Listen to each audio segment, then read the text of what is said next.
What economic sciences seem to miss out on for Bataille is the dependence the restricted economy has on the general economy. When we consider how economics functions, it's important to consider the whole, lest we fall into unknowable contradictions. Economic phenomena are not easy to isolate, and their general coordination is not easy to establish. Thus, if we are to view how economic processes function, we are obliged to look at how productive activity as a whole is influenced by its surroundings and how it modifies its surroundings. The call to study general economics is the call to study how human production and consumption function within a much larger framework. The economy being the underlying premise for all movement in society, similar to that of what Karl Marx and Friedrich Engels holds, could only be true in a state where there is no solar principle of expenditure. Bataille's thought goes beyond proper political economy, which in essence is regulated through exchange value, straight to the metaphysical principle of economy. Bataille himself asking, should we not, given the constant development of economic forces, pose the general problems that are linked to the movement of energy on the globe?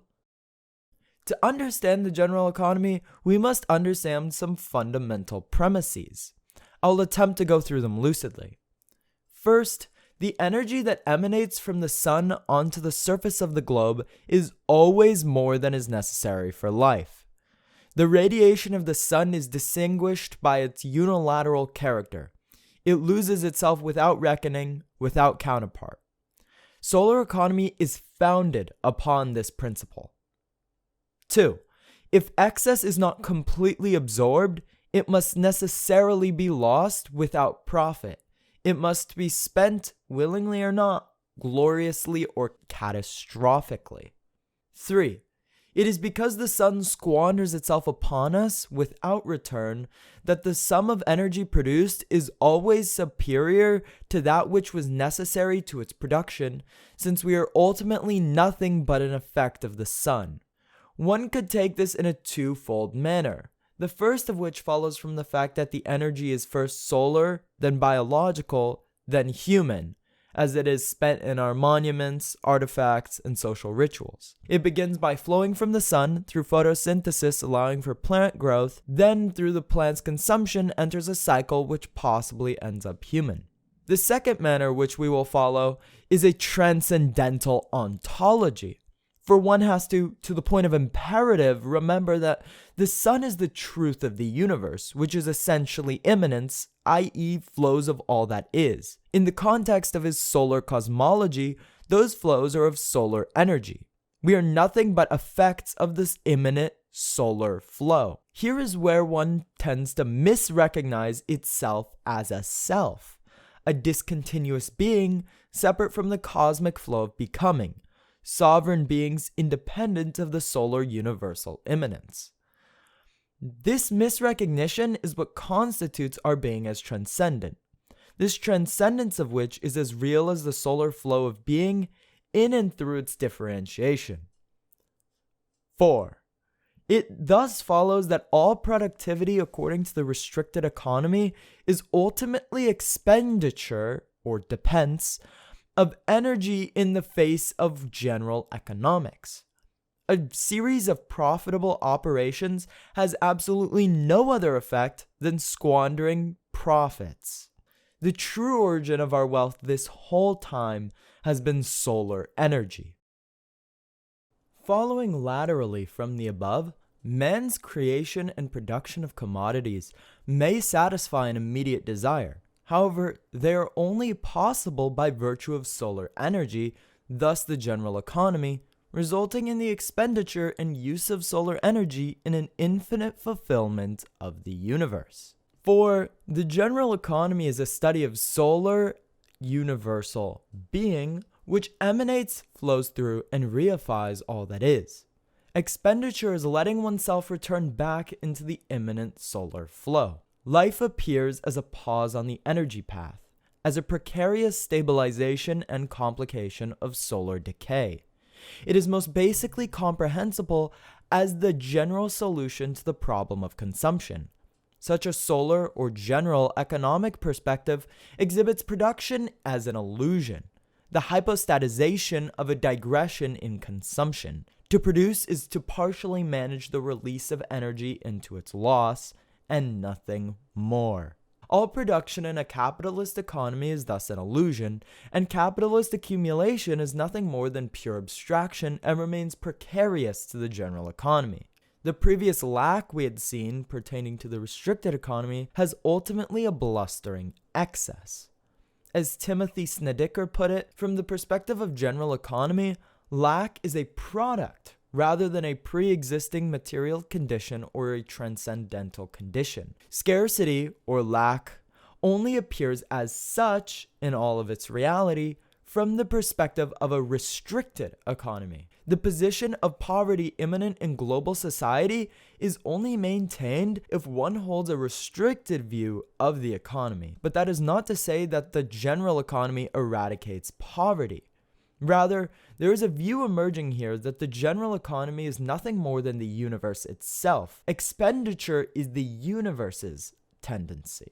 Thus, it follows that the universe can never be in poverty as it is in constant excess.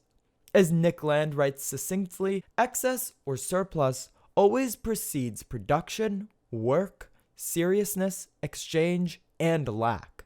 Need is never given, it must be constructed out of our luxuriance. This paralleling Bataille's claim that it is not necessity, but its contrary, luxury, that presents living matter and mankind with their fundamental problems. This luxury of which is derived from the constant surplus energy. The world is sick with wealth. We must now return back to Bataille's ontology to further our argument.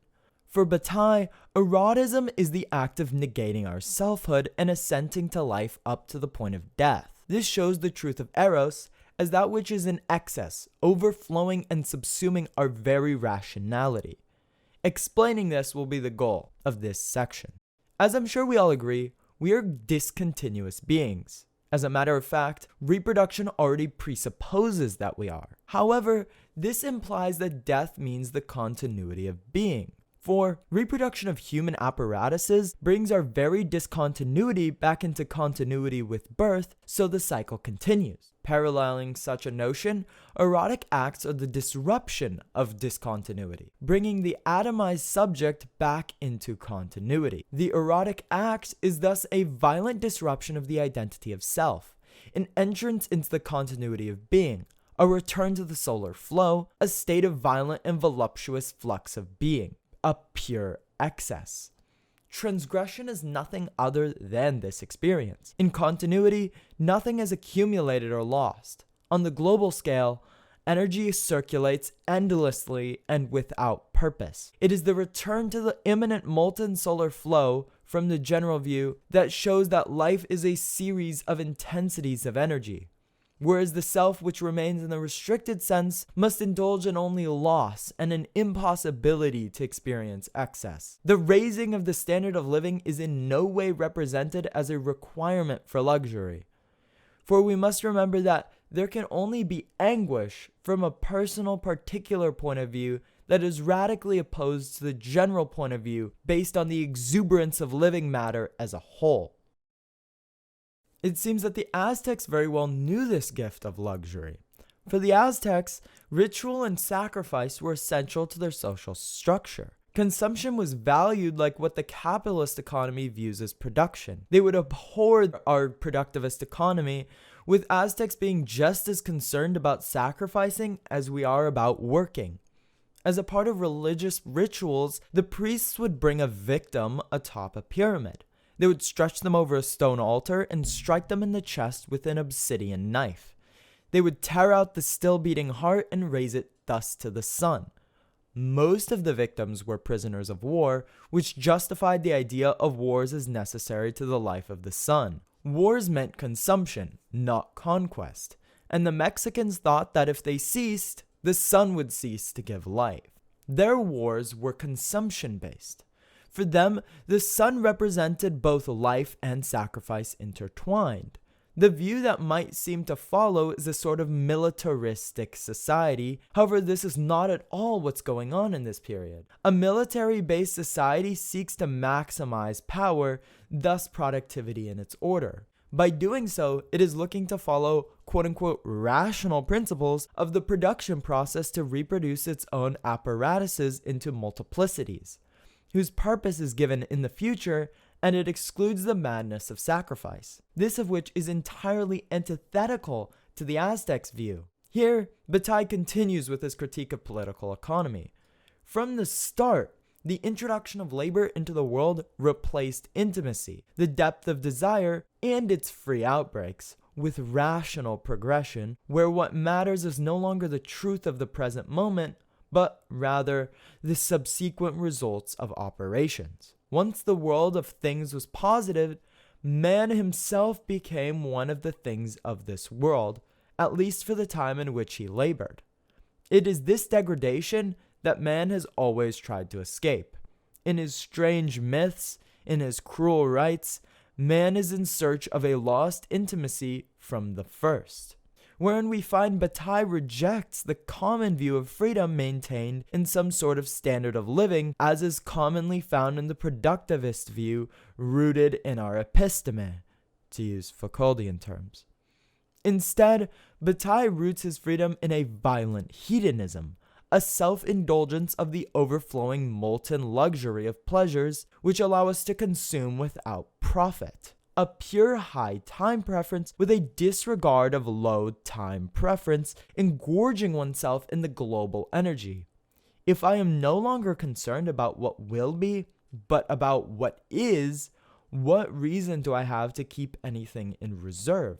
This useless consumption is what suits me once my concern for the morrow is removed. Engrossing oneself in the solar flow without moderation, revealing to my fellow beings that which I am intimately. For the general economist, they recognize that everything is open and infinite to those who consume intensely.